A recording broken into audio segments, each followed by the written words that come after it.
welcome your cards and letters of comment. Our mailing address is Nightline, WDAF, Kansas City, Missouri, 64108. Thank you for listening, and good night. WDAF, Kansas City. Dan Henry, WDAF Local News at 11. The outlook for Kansas City: cool tonight, warmer tomorrow. Kansas City, Kansas firemen and police are hopeful their efforts to recover a car and its driver from the Kansas River will be successful tonight. Witnesses say they believe the car that careened through a guardrail and off the south side of the Central Avenue Bridge early this evening contained only the driver. Firemen believe they have hooked the car several times with their grappling hooks, but at last report were having difficulty in maintaining sufficient hold to raise it from the river's depths. Jackson County Executive George Lear says he is hopeful his new middle ground proposals offered to union teachers and the Kansas City School Board this evening will be accepted by both sides in time for the school opening ordered by Superintendent Robert Metcalf this Thursday. We had long discussions over the weekend and last night, and I think the teachers have been very reasonable in this regard. There were some things in there that they wanted that are not included in this proposal. There's some things in this proposal that the school district felt were too much at times, but... News of the hour on the hour from American Information Radio. This is Merrill Muller in Los Angeles, and at this hour, publishing heiress Patricia Hearst is wanted by the FBI for questioning about the robbery of a Hibernia bank branch in San Francisco. An affidavit filed by the U.S. Attorney charged 3 other women members of the Symbionese Liberation Army with the actual robbery. But an FBI statement said Patricia Hearst may have been acting under a gun aimed by another person.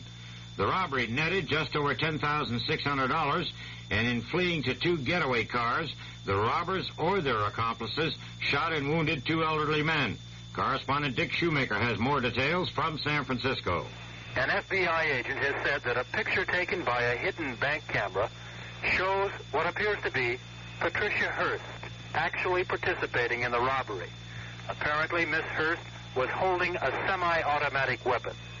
However, the FBI here in San Francisco is still not willing to say whether Patricia was acting of her own free will. The U.S. Attorney here in San Francisco, James Browning, said tonight if Miss Hearst was involved voluntarily, he will have no hesitation in issuing a warrant for her arrest. Dick Shoemaker, ABC News in San Francisco. Steel job deal challenged. That story coming up.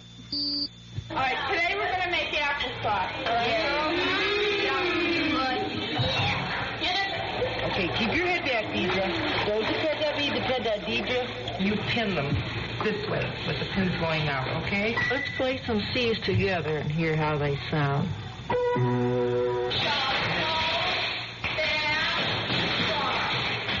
going to give us the recipe to how to make it? At the end, she gives you a book. Yeah, there's a book that has it. I can't keep the space and stuff straight. Yes, you can. Lisa, you've got 12 feet of water. Are you all right? No. People working with girls' clubs can make a difference.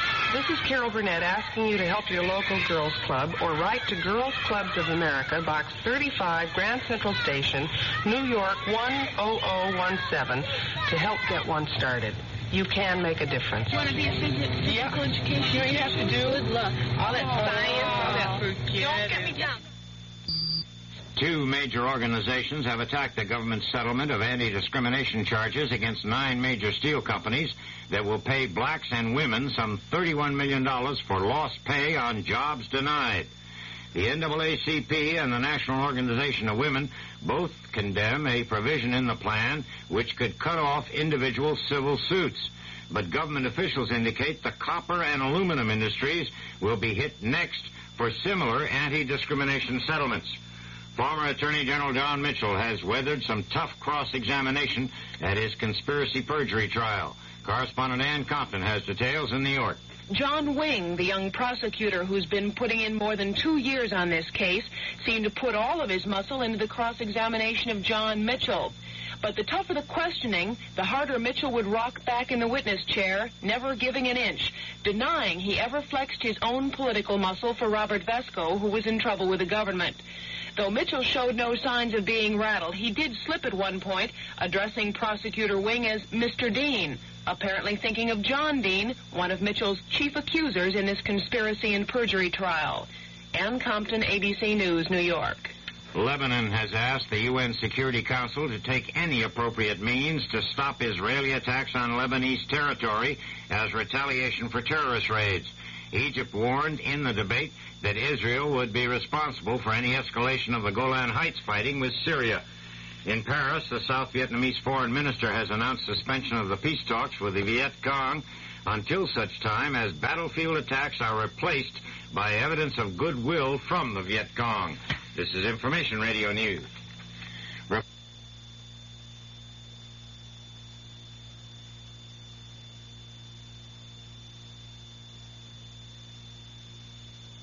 From the Kurt Murr Sports Desk, rain has washed out the opening round matches in the River Oaks tennis tournament in Houston, so all of those, plus tomorrow's, have been gathered into one bunch. All 16 of the opening round matches have been scheduled for tomorrow.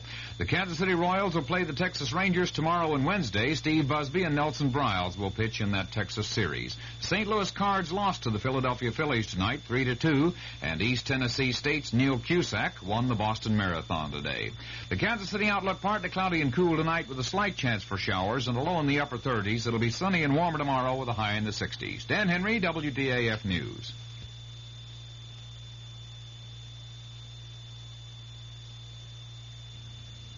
The CBS Radio Mystery Theater presents...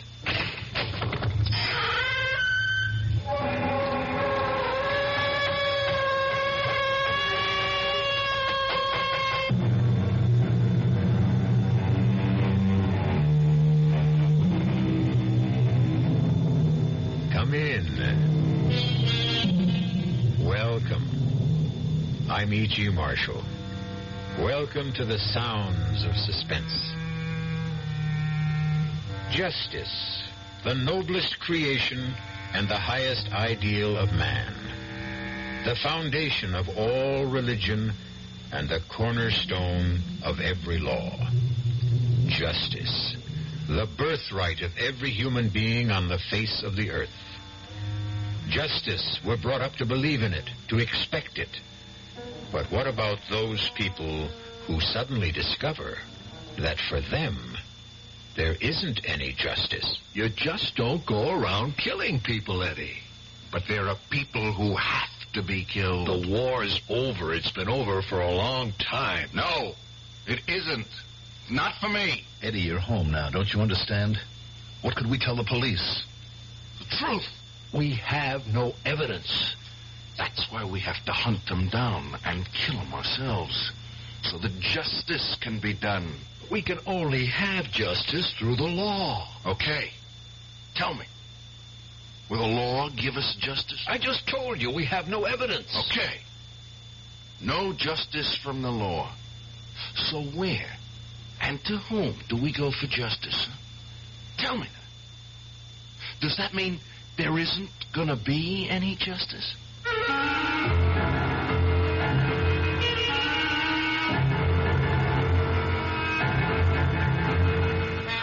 Our mystery drama, Only the Dead Remember, was written especially for the Mystery Theater by Sam Dan and stars Tony Roberts and Mandel Kramer. It is sponsored in part by Anheuser-Busch Incorporated, Brewers of Budweiser, and by the Kellogg Company, makers of Kellogg's Special K cereal. I'll be back shortly with Act One. There's nothing wrong with drinking Budweiser sip by sip, is there? Well, the brewers of Budweiser think there's a better way. Sipping's fine if you're drinking wine. But Bud is the king of beers, a hearty drink. Look, rinse a 10 or 12-ounce glass with cold water. Then open a can or bottle of Bud and pour it right down the middle so it kicks up a good head of foam. Now, take a big drink and then swallow big. No sips. That's how it should be done. More taste, more beer drinking enjoyment. Thanks to exclusive Beechwood aging, Budweiser has a smoothness that lets it go down especially easy. Sure, it's an expensive way to brew beer, but brewing beer right does make a difference. That's why when you say Budweiser, you've said it all. Anheuser-Busch, St. Louis.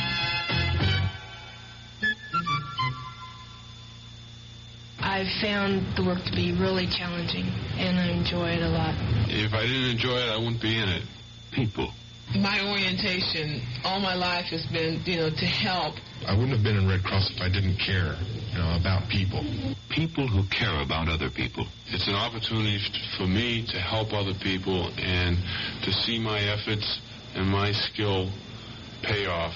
It's just a very rewarding feeling to think that some little thing you've done is going to help somebody else. It's the joy you feel when you've helped someone. People who help other people. It's like anybody involved with Red Cross programs. They want to volunteer and they want to help. They are just that type of person who will go out of their way to do anything for anybody at any time, and it carries over to the work they do for the Red Cross. It's like they're there when you need them. The people who are the good neighbor.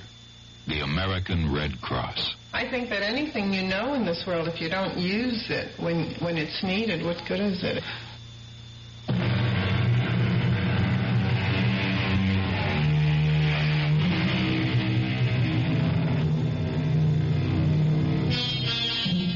For a long time, ever since he came home from one of our wars, Eddie Benson has been looking for someone.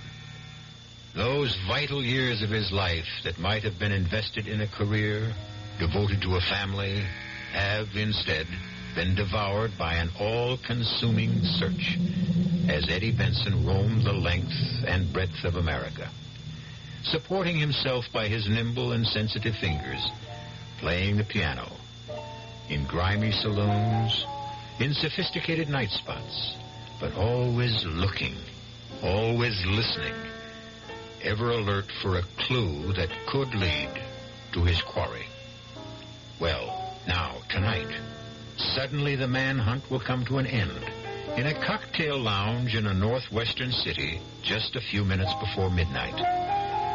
Odd how a search so intense could be climaxed by a discovery so casual. How so serious and deadly a crusade can be capped with a laugh.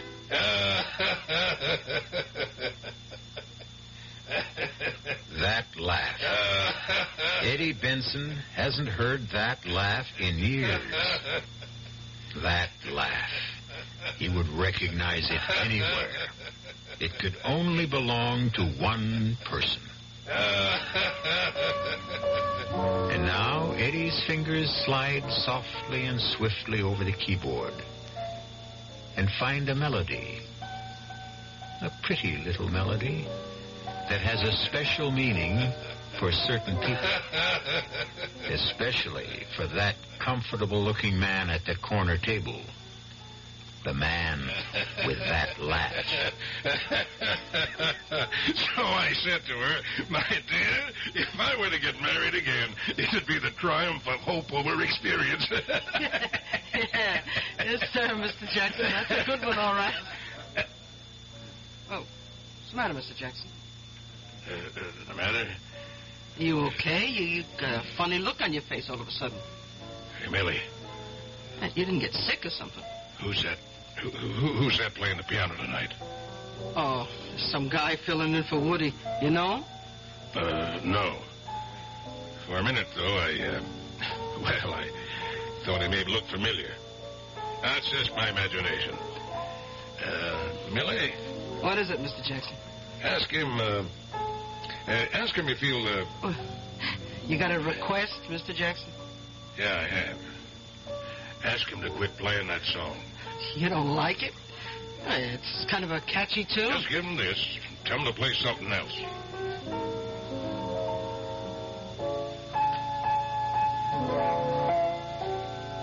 Eddie. You got a request. Request in reverse. Customer says to take this $10 and quit playing what you're playing now. What's his character's name? Jackson. R.J. Jackson. I see. R.J. Jackson. Does he live around here? Oh, up on the hill. All kinds of money. Figures. Huh? It's funny, Millie. How it ends. Where it ends. There were times I thought it would never end. All these years. It's got to took over, you know. It became a way of life. Look, I wish I knew what you were talking about. No, you don't, Millie. I think I'll split. You mean walk out? You can't just walk out on the... How'd you like to make $10? All depends. You keep the 10 spot, and as soon as I'm out of here, you go up to him, good old R.J. Jackson, see, and you say to him, Mother Hennessy's chickens are coming home to roost. You're kidding. Say it. You're $10 ahead. Yeah, but you can't just quit in the middle of playing. Remember the chickens, Millie. See you around. Yeah. Oh, boy. The more I get to know musicians. Huh. Now, how'd that go? Mother Hennessy's chickens, yeah.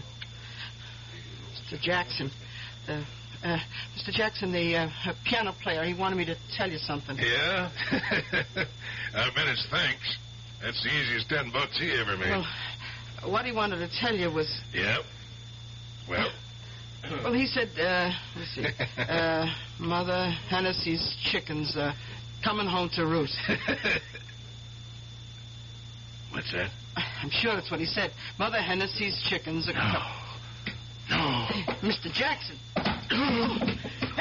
Hey, somebody, give me a hand, quick, he's fainted.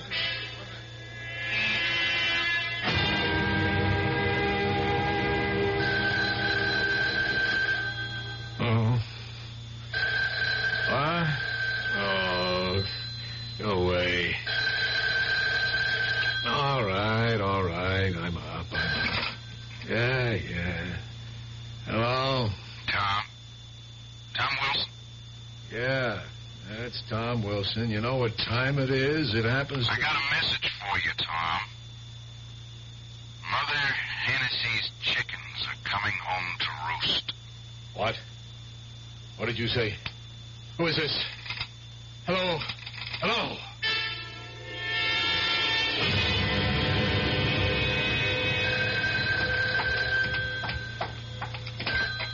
Hello? Is Bill Traynor at home? No, but I expect him. Who's calling? Is this his wife? Yes, I'm Liz Traynor. Will you take a message? Well, of course. Tell him Mother Hennessy's chickens are coming home to roost. Yes? That's all. You're joking. Hello? Oh, well. Hi, darling. Oh, Bill. You just missed a phone call? Oh, never mind that. What'd the doctor say? Oh, things are just fine. He'll be born on schedule. You mean you won't take it, girl?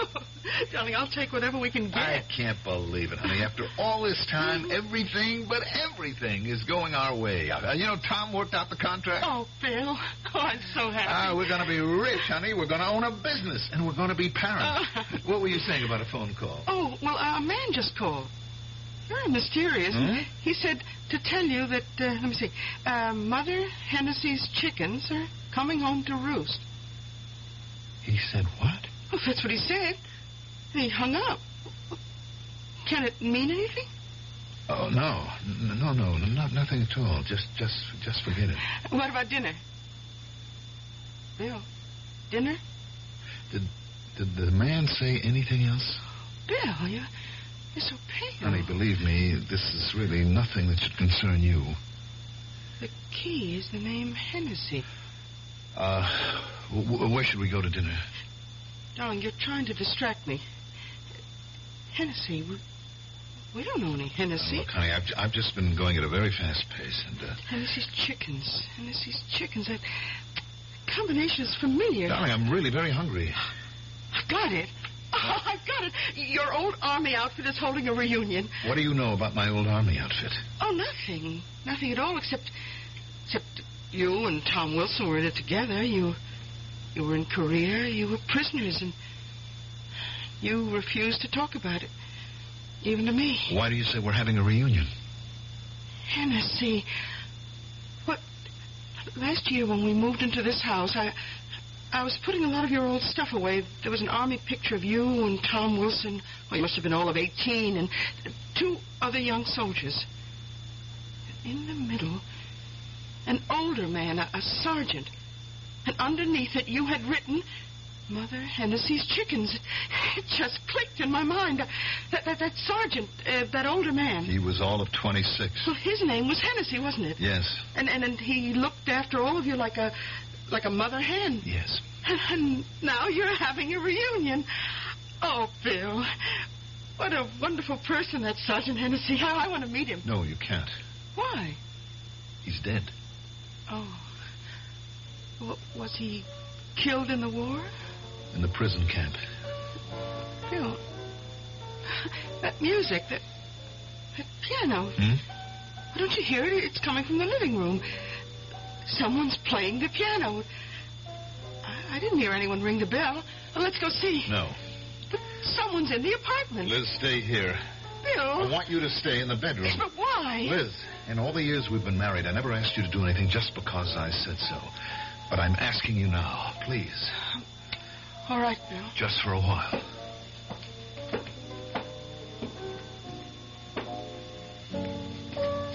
Hello, Eddie. Front door was open. I just walked in. Well, you're welcome, Eddie. Been a long time. A lifetime. Nice layout. Yeah. I've done well.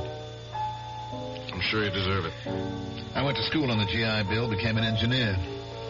I always said you had the stuff, Billy. I'm going to own a good-sized electronics company. That's nice. Our old buddy Tom Wilson, remember him? Who could ever forget Tom? Well, he's drawing up the contract. He became a lawyer. What about yourself, Eddie?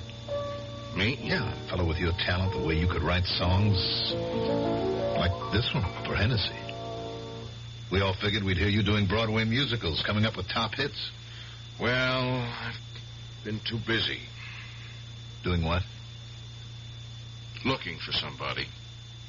Looking for an old friend of ours.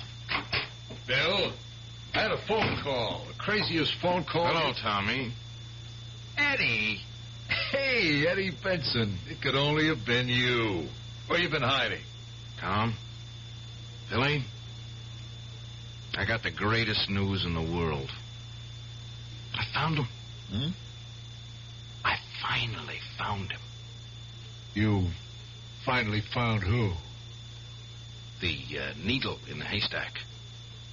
One grain of sand on the beach. It was such a long time. It was such a long search. Eddie, who did you find? Who do you think? Myers. Myers? R.J. Myers? He doesn't call himself Myers anymore, but it's still R.J. Robert Joseph. Or, as Hennessy said, our own little Bobby Joe. Well, that's incredible. Except he's not so little anymore. He's a very portly gentleman these days. You say you found him? I found him. What did you say to him, Eddie? Nothing. Well, how could you just say nothing? Tom, you, Billy, and I, we've got nothing to say to Bobby Joe. I just made sure of where we could find him, and I came here to pick up you two guys. Eddie. I have a .45. What do you guys want to use? Eddie, what are you saying? I'm saying if we leave now, we can fly to where he is in less than 3 hours and kill him before midnight.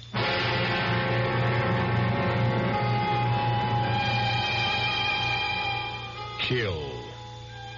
Into the pleasant, well-ordered, comfortable world of Bill Traynor and Tom Wilson, there suddenly intrudes a strange, terrifying, and ugly word. It's not a word of this world. It's a word that belongs to another world, a world of pain and horror, a world that they thought was dead and gone. We'll continue in that world when I return shortly with Act 2. Great taste in the morning. Kellogg's has that wholesome taste to get you up and grinning. This is Jerry Coffer for Kellogg's Special K. We've been having some fun in our television and radio commercials by using a ball and chain to symbolize the slight overweight problem common to so many of us. We point out that being a few pounds overweight is just a little more difficult for you. Climbing stairs, just walking around, even sitting down can feel, well, like you're wearing a ball and chain. In case you missed the message, it's this. If you really want to get rid of that extra weight, you really have to work at it by exercising and with sensible meals like the Special K breakfast. A 1-ounce bowl of Special K, America's favorite high-protein cereal, 4 ounces of skim milk, tomato juice, and coffee. Less than 240 calories. Nutritious and, by the way, delicious. So why not begin each day with a Special K breakfast and then keep up the good work? Special K can't help you lose weight all by itself, but it really is a good start. Who knows how to help you solve your shopping problems? Your Better Business Bureau knows. Sheriff, they're gone. Lock, stock, and barrel. Those low-down polecats told me this new roof was guaranteed. She's leaking like a sieve. I'll help you with some good advice from the Better Business Bureau. Beware of the salesman who offers such a guarantee. Roof waterproofing requires skill and judgment. It may take several treatments to completely waterproof your roof. Remember, no known process is 100% guaranteed. Thanks, partner. Now we're riding out. Looking for them ornery polecats, Sheriff? No, looking for some buckets before we drown in here. Just another consumer tip from your Better Business Bureau.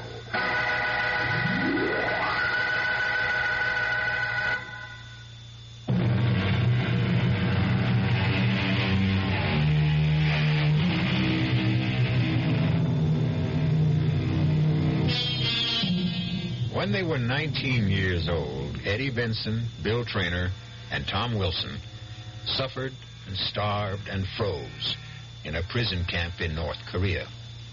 Now it's a lifetime later, and to Tom and Bill, Korea is barely a dream. But Eddie Benson is still stuck deep in the nightmare, still determined to carry out a deadly promise they made to each other long ago. I thought you two guys would be glad to see me. Now we can keep our promise. What promise? Tom, you're kidding, aren't you? Bill, you remember the promise the three of us made? Well, do you? Yes. It was more than a promise. Eddie. It was an oath. Look, Eddie. No, you look, Tom. You look back at a mound of dirt in that prison camp in Korea. You look back and see three guys, we three guys, were kneeling next to that mound of dirt because it's Hennessy's grave. Look back and hear us.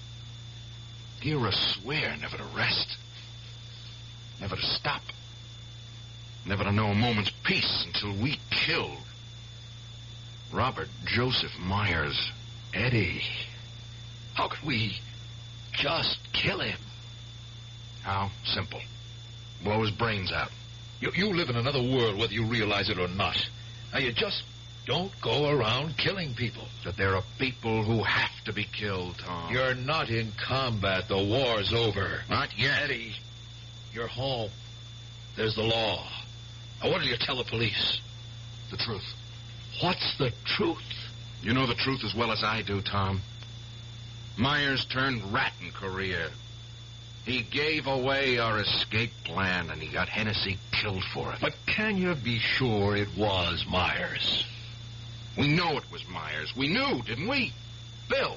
I guess we did. All right, tell me this. If we were so sure, why didn't we denounce him 6 months later after we were freed? Why? You know why, Tom. You were the law student. You said don't denounce him. I said? You said. We had no hard evidence. A smart defense lawyer could get him acquitted at a court-martial. That's what you said. All I said was I wished we had more evidence. You said we would have to get Myers by ourselves. That's what you said. We would find him, kill him, and announce it to the whole world. And that's what we swore we would do. Do you remember, Bill? I remember. Tom? All right, Eddie, all right. But that was a long time ago. That doesn't mean it didn't happen. No, but it means it happened in another time, in another place, under different rules. In other words, you're not willing to do it. I can't do it. I'm an attorney, a member of the bar. I simply cannot be an accessory to a felony. Okay. Bill, what's your excuse? I'm not aware that I need an excuse. I spent my life looking for Bobby Joe so that justice could be done. Eddie, we can only have justice through the law. Okay. Tell me then. Will the law give us justice? We have no evidence. Okay. No justice from the law, then. Tell me, in that case, where and to whom can we go for justice? Well, does your silence mean there isn't going to be any justice? Eddie. Eddie what? Hennessy saved the lives of each of us more times than we can count. If it weren't for him, none of us would be around today. He was betrayed. He was murdered because of Robert Joseph Myers. Now, is that going to be the end of it? Eddie, there are certain realities. I know what you think, Tom. Bill, I want to hear you say something. I wish I knew what to say. You've got nothing to lose, Eddie. Yeah. Yeah, that's what it comes down to, doesn't it? I'm just Crazy Eddie, the piano player. You guys, pillars of the community. Rich, respectable, gutless.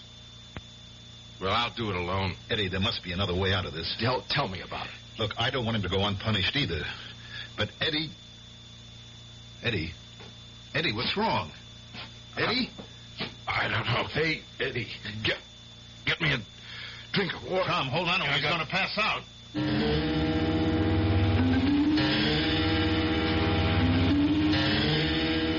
Let him sleep. What's the matter with him, Doctor? Well, I'd say this man's been living on his nerves for a long, long time. Well, what can we do for him? Let him sleep. For a week, if you can. And whatever you do, see that nothing excites him. I'm afraid that's going to be difficult. Why? Oh, it's a long story. He needs rest. Needs calm. Call me tomorrow. Yes, Doctor.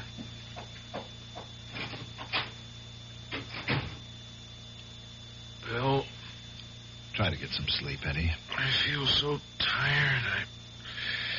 I'll just rest a while, okay? Sure. I never felt so tired, except when we were in Korea. Remember? Yeah. Remember how Hennessy would keep us awake while we were on guard? Sure. You were his favorite. Oh, he didn't play favorites. He liked you more than the rest of us because you were the best soldier. Eddie, try to get some sleep. I don't care about Tom, but you, especially you have to help me kill Myers. Eddie, you need your sleep. Yeah. I'll sleep a little, and then when I feel stronger, we'll go get him. You have to help me, Bill. After all, if it weren't for you, if it weren't for you... If it weren't for me, what, Eddie? Eddie?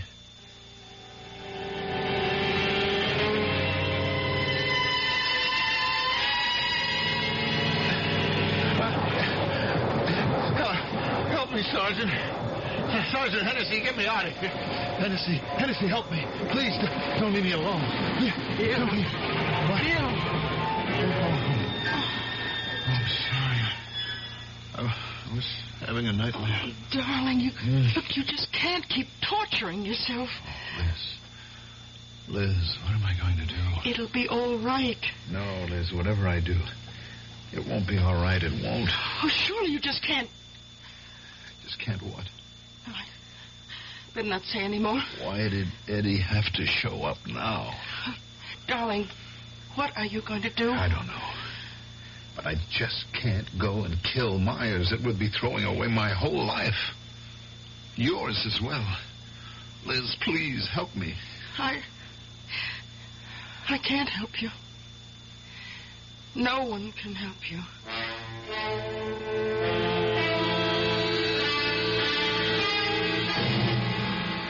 It's all set. We have the closing tomorrow. You'll own a factory, Bill, my friend. Yeah. Is Eddie better? Yeah, he's sitting up now. He's getting an appetite. In a couple of days, the doctor says he can be out of bed. You know what we have to do, don't you? We have to get word to Myers somehow. I don't like this any more than you do, but we have to warn him to keep out of sight for a while. I suppose. Has he told you where Myers is living? No. He won't even tell me what name Myers is using. Why? I don't think he trusts us, Tom. He thinks we betrayed him and Hennessy. Bill. Look, Tom, what's the use? In a sense, we have betrayed Hennessy. We've even betrayed ourselves. It's all part of what you have to do to live. Now, we must find out where Myers is. Eddie won't tell me. He might tell me. I'll get it out of him somehow. We'll save him yet, in spite of himself.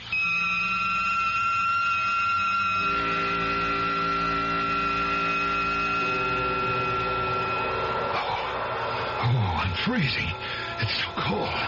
So cold. Bill, darling, you're having a bad dream. What? Wake up. Can we Wake build up. a fire? Why won't they let us build a fire? Bill. A fire? Bill, please. Why can't they let us have a fire? Bill. Eddie? Yes, Eddie? We gotta break out of here tomorrow night. Hennessy said to tell you. We won't have a chance. We better not. We'll die if we stay here, Tom. He's right, Tom. You guys know where we have to meet? Yeah, Tom and I know. Did you tell Myers? No. Why not? Myers isn't going. Why not? Shut up, Bill. You can't tell who's around. Hennessy says Myers can't cut it. But he's one of us. We can't leave him here. Hennessy says we can't take a chance on him. No. No, what? Without Hennessy and us around to protect him, he'll die here. I'm going to talk to Hennessy. I'll convince him. I'll convince Hennessy that we have got to take Myers. I'll convince him. Bill, wake up. Darling, you're dreaming again. What? Yeah. Oh. Bill, are you all right? Yeah. I'm all right. Oh. Only sometimes I don't know which is the dream. This or Korea.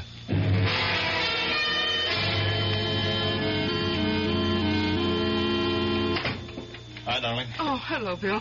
Tom's here. Oh? Yeah, he's inside talking to Eddie. Yeah, I've got something to say to Eddie, too. Look, I almost forgot you saw the doctor today. Is there anything? Oh, everything's just fine. Oh, Liz, this should be the happiest part of my life. I know, Bill.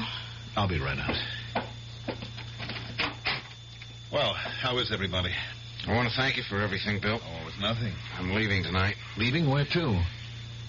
There's a promise I have to keep. See if you can talk him out of it, Bill. He won't listen to me. He won't tell me anything either.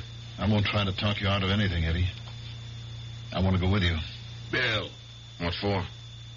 To help me or to stop me? I don't know. I just feel that I have to face Myers with you. And then... Well, right now, I don't know. Fellas, if this is the way the conversation is going, I have to leave. I can't be part of what happens. Well, Eddie, where are we going? I'll tell you when we get there. What's the matter? Don't you trust me? Are you going to try to save him? I don't know what I'm going to do. We're in this because you tried to save him the last time, you remember? Yes, I remember. When are we leaving? Tonight. All right, I'll go pack. You don't need much. Just a toothbrush, a razor, and a revolver.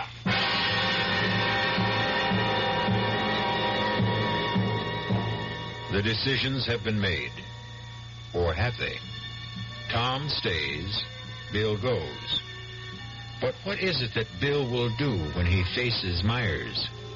Right now, his emotions are those of a 19-year-old. But how long can those emotions sustain a man who is close to 40? We'll know when I return shortly with Act 3. Hello, this is Goldilocks. It seems like only yesterday that I was a little girl tasting porridge. You know, this one's too hot. This one's too cold. And now I conduct taste tests on diet drinks. And there's one I must tell you about. Sugar-free Diet 7-Up. It has a fresh, natural, delicious taste. It drives my taste-o-meter crazy. Sugar-free Diet 7-Up. This one's just right. Hi, I'm Nanette Fabre. 11 million Americans have an untreated hearing problem, including 3 million school-age kids. I was one of those kids, but I got help. Most hard of hearing people can be helped either medically or through amplification. There is a Better Business Bureau booklet that may help you, and it's free. Write Better Hearing Institute, Box 1840. That's 1840, Washington, D.C. You want to hear what you're missing.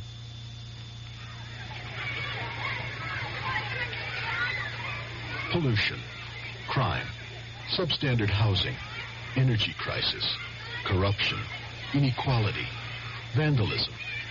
If you don't like these conditions, you can do something about it. Law Day, May 1st, reminds us that the great thing about our system is that people can have a voice in improving it if they understand it and if they use that voice in the many ways possible. Through involvement like helping to register voters, campaigning for candidates, voting. People of all ages can work to bring about change lawfully. But with almost half the population under 25, youth can make the difference. Learning what can be done and how should begin at an early age. Law Day urges young America to lead the way. Help preserve good laws. Help change bad laws. Help make better laws. A public service message of the American Bar Association and your state and local bar associations.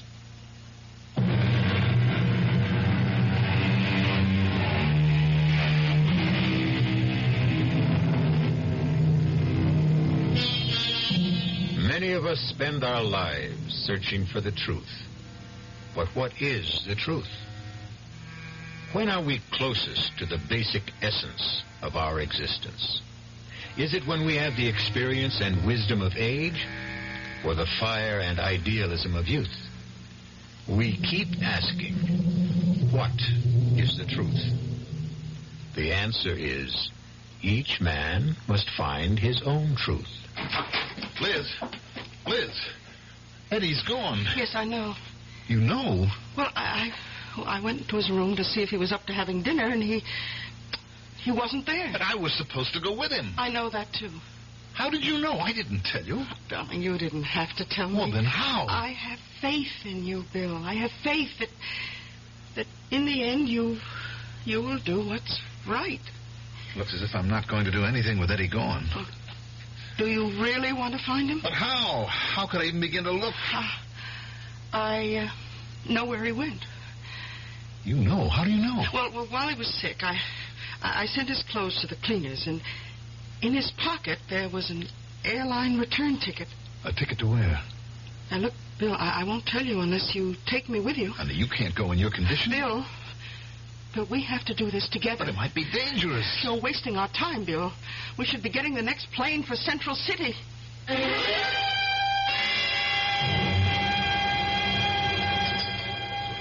Oh, boy, I didn't realize how hungry I was. Well, we missed dinner last night. Now, tell me something. How do we find Eddie in a city this size? Where's the waitress? Oh, miss. Oh, could you bring us the morning paper, please? How's the paper going to help us? Well, the paper would carry ads for the night spots where he might have worked. Hey, it's right. If he found Myers, it would probably be in a bar or a club. Yes. Oh, thank you, miss. All right, darling, you go through the ads, Sal. Just sit and finish this coffee. Mm-hmm. Then I'll start looking for Eddie. Well, I intend to go with you. Oh, no. No, you don't. It's miserable out. It's snowy. Now, you stay in the hotel. I can find him. Bill. Oh, Bill, we won't find Eddie. What do you mean? Look at what it says. Hmm? Here in the paper. Let's see. Yeah. Eddie is dead. What? Musician found shot to death. Police puzzled by mysterious murder. Body discovered in hotel room. No apparent motive. Eddie dead? How can he be? Only yesterday. Well, do the police have anything to go on? No, it says here no leads, no clues. Liz, it had to happen last night. Someone was waiting for him. It has to be Myers. Well, look, we'd better tell the police. But Eddie said that's not the name Myers is using. We don't know who he is. Liz, Bill. Tom, what are you doing here? I just got in. I checked the hotels and ran you down. Then you know. Yeah, I saw it in the paper. That's why I flew out here. But, Tom... What? How could you... Liz, what is it? Oh, nothing. Poor Eddie. You know what this means? We're both in trouble now, you and I. Why? It's obvious Myers knew Eddie was after him, so he killed him. Tom, we have no choice. We have got to find Myers. While we don't know who he is, he knows who we are. In this big city, who is Myers? He could kill us from ambush and get away with it. Oh, Bill. Of course, there's one thing we could do. Yes? Call it off. How? Take the next plane out of here. That would be our way of telling Myers it's all over. Is that what you want to do? I'm not saying it's what I want to do. I'm listing our options. I think we have to find Myers, Tom. This time we can turn him over to justice. Oh, it's funny the way it worked out. Eddie had to die so that justice could settle accounts with Myers. We have to find him first. All right, we'll try all the music places. Liz, you stay here and stick close to the phones. If either of us gets the lead, we'll be in touch.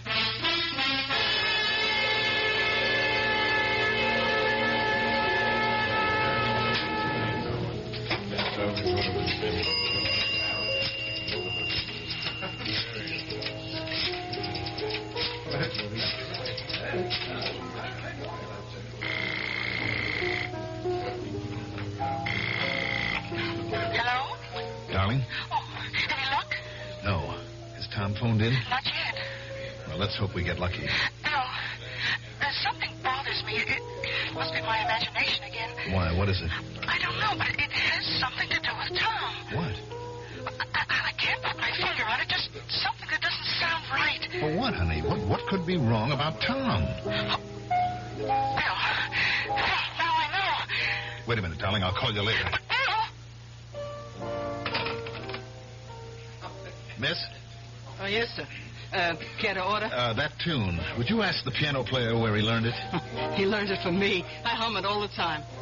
You know, he says to me, "Hey, Millie, I like that." Now he plays it all the time. I knew the man who wrote it, Eddie Benson.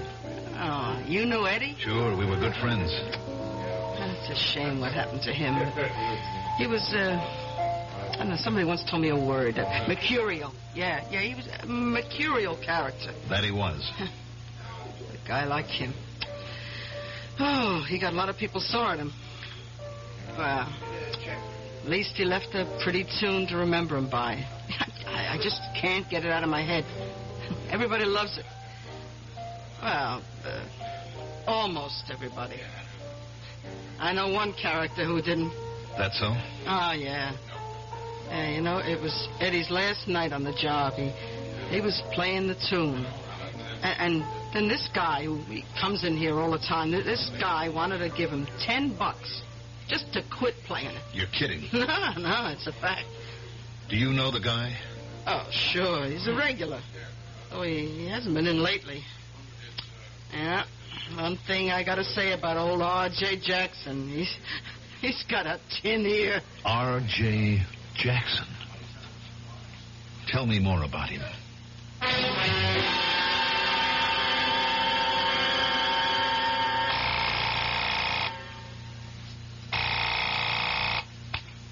Hello? Liz, I found him. How?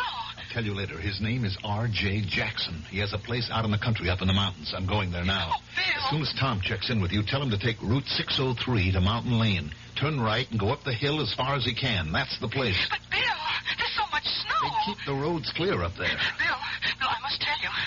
I know what bothers me about Liz, Tom. I want to get started. Look, how did Tom know to come to Central City? We didn't tell him where we were going. He said he read about Eddie in the morning papers. Yes, but Tom was already in Central City early this morning. How did he get Darling, here? you're talking about Tom. Now, I'm sure he... Look, honey, I have got to be on my way.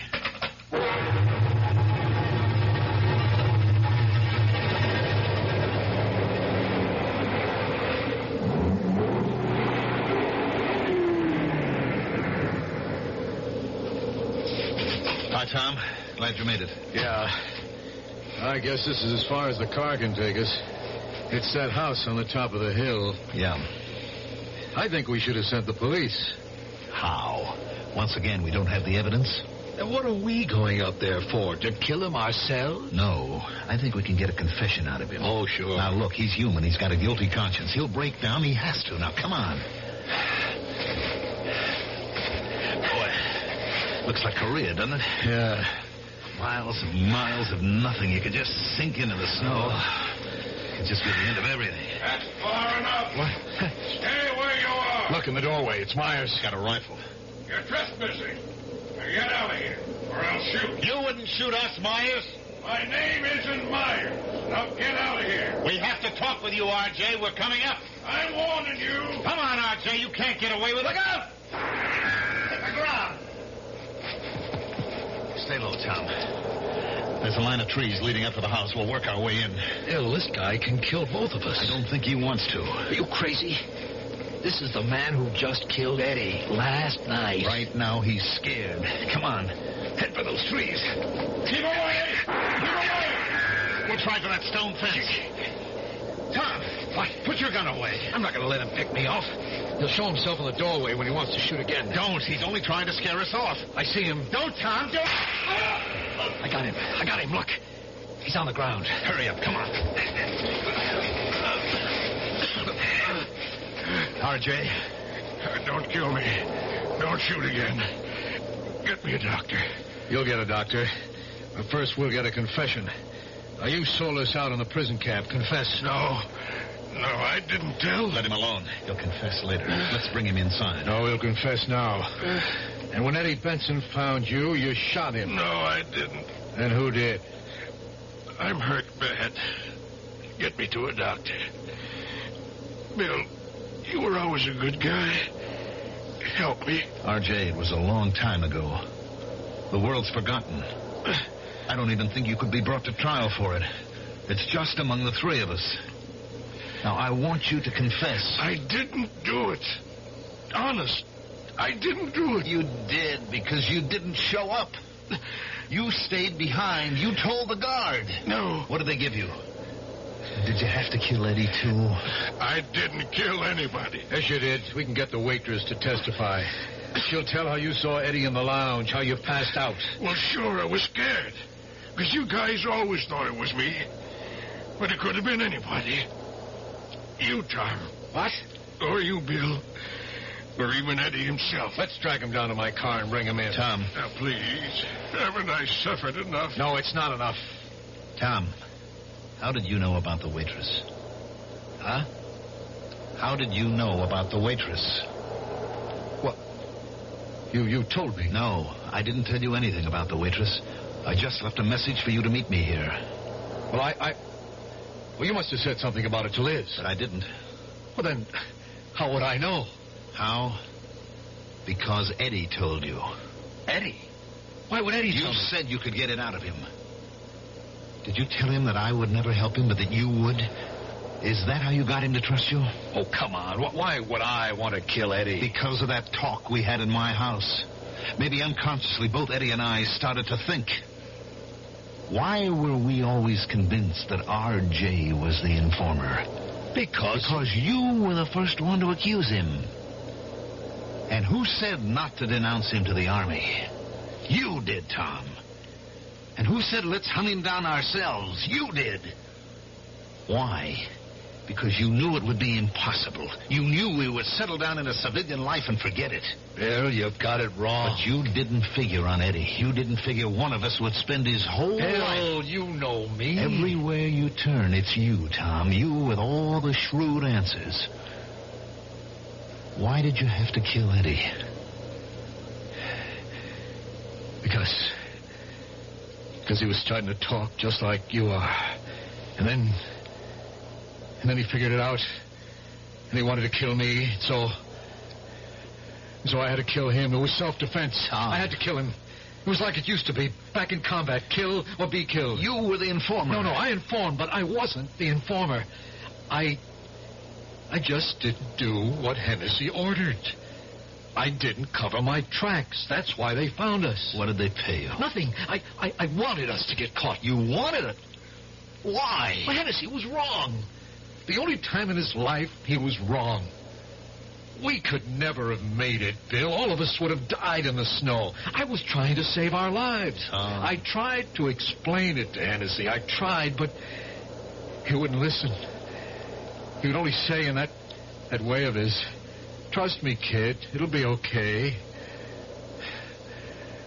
And I keep trying to explain to him. Believe me, I try. Every night for the last 20 years, I try to make him see it, but I can't find him.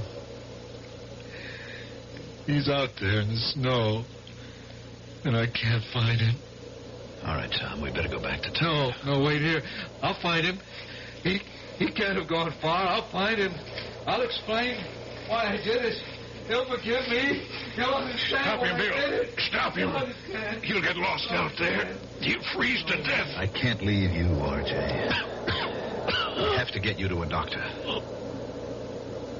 We'll come back for Tom. Later.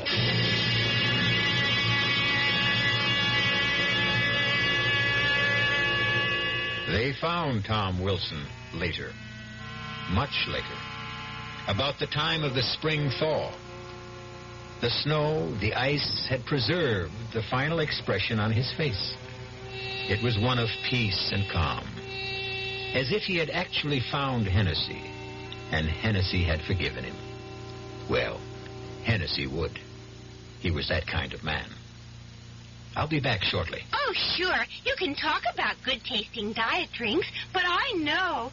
I'm Goldilocks, and here at my taste-testing laboratory, I taste-test them all. And nobody's been drinking my diet drinks until I tested sugar-free Diet 7-Up.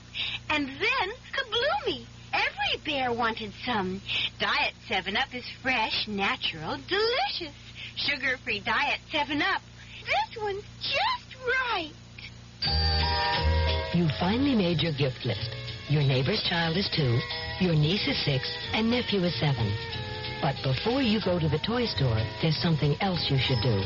Write Toys, Washington, D.C., 20207 for a free booklet on toy safety. That's Toys, Washington, D.C., 20207. This message is brought to you by the U.S. Consumer Product Safety Commission.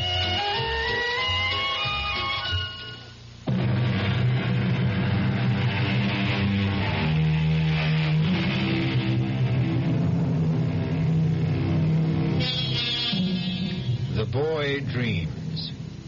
The man does. It's what we call the generation gap. And this is not the distance between parents and children. It is the unbridgeable abyss between what a man is today and what he wanted to be yesterday. But that's because you can only be young once. Something you can do more than once is listen. You can listen again and again to our Mystery Theater tales. Our cast included Tony Roberts, Mandel Kramer, George Petrie, Bryna Rayburn, and Lon Clark. The entire production was under the direction of Hyman Brown. And now, a preview of our next tale. Now, what made you do a thing like that? I couldn't help it. It just came out. We were talking, and I told him about what happened to you that night. Nothing happened to me that night. It was just a mistake. You fainted. There wasn't any mistake about that. Fainted? What kind of a word is that? Old ladies faint. Me, I just conked out for a couple of minutes. Yes, but the reason... Never mind the reason. You still trying to tell me I'm nuts? I didn't see that guy in the elevator? No, I'm not saying that. Because I did see him. Understand? He was some kind of freak, that's all. And maybe somebody who had a bad accident. But a man without a mouth... It's so incredible. I mean, how can anyone live without a mouth? This guy was alive. I seen him. Yes, and he scared you so much. Did you cut that out? Radio Mystery Theater was sponsored in part by new sugar-free Diet 7-Up. This is E.G. Marshall inviting you to return to our Mystery Theater for another adventure in the macabre. Until next time, pleasant dreams.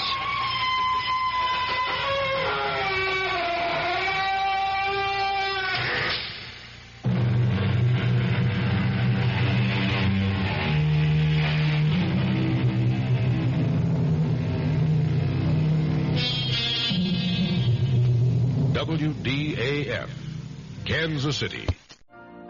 You've been listening to the OTR Gold Network. Find more classic radio at otrgold.com.